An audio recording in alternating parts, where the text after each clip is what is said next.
My name is Brad Viss. I represent Mission, Matsqui, Fraser Canyon, Canada's #1 riding, and I am with the Conservative Party of Canada.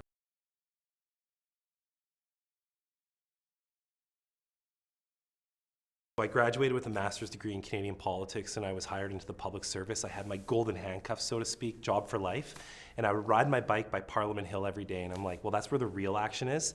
So I joined the Canadian Parliamentary Internship Program, where they take 10 bilingual Canadians, and you work on both sides of the House of Commons. So I worked for the Conservatives and the Bloc Québécois during one single parliamentary session. When that experience was taking place, I was in a committee room, a pre-committee meeting, and there was this one politician who says, we need to get to the bottom of this issue so long as it doesn't embarrass the government. So I walked out of that meeting and I'm like, if that dude can be a politician, so can Brad Viss. And from that very moment, I realized that politicians are just normal people who have put 2 feet forward and done something big with their life. And I said, I can do that too. And I realized that I could become an MP in that moment.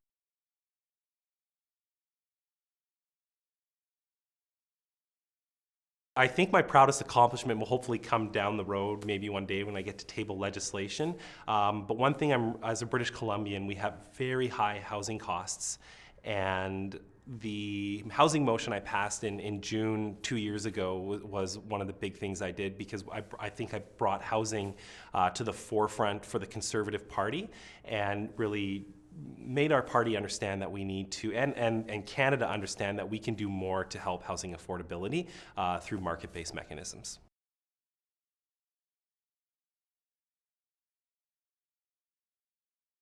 I've got 3 kids at home, and I'm really worried with the fiscal situation in Canada that they're not going to have the same opportunities that I had as a young man.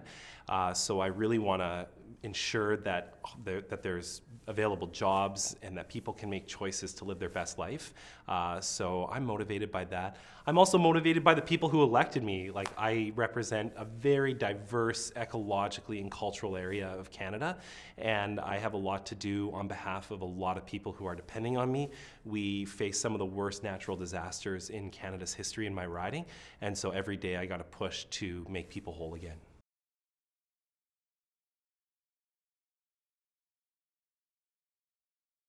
Something that I learned about politics only after becoming elected was the human resources. It's a huge aspect of what we do every day in terms of people management and budgetary management.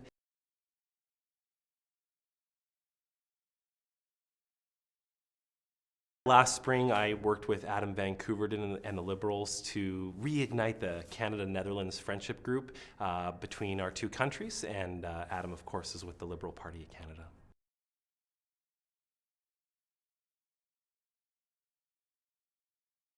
One of the biggest challenges we face is social media. I believe Canadians are spending way too much online, and they're spending way too much in front of their screens. In fact, there's a statistical correlation between screen time and mental health. So as a result of that, people are not getting together like they used to. I mentioned earlier that my 3-year-old son came home from daycare, and he was singing, and my friends are your friends and your friends are my friends, and the more we get together, the happier we'll be. And I think that message is really important for adults and young adults as well, about being active in their local rugby club, their church, Gurdwara, civic organization.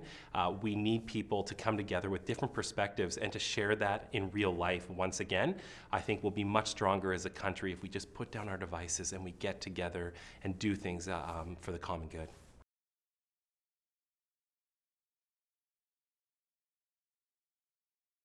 What gives me hope? So this week I hosted a group of young adults from Ottawa University, the Campus Conservative Club. They came to my office to help me stuff envelopes. And during our conversation, we talked. They were mentioning to me about the opportunities that they still have. And despite the challenges that we face in Canada today, young people still have options. Young people can still start a business. Young people can still pursue that career. Young people can still think about politics as a viable option.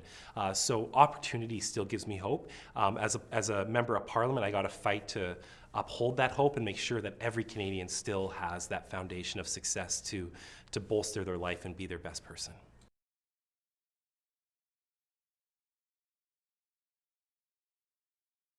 If I were to share some advice with my 16-year-old self, I'd say first off, don't smoke dope. Number two, learn Microsoft Excel. I come from an arts background and we learn a lot about dissecting literature and novels and government documents, but we didn't spend a lot of time learning and dissecting numbers.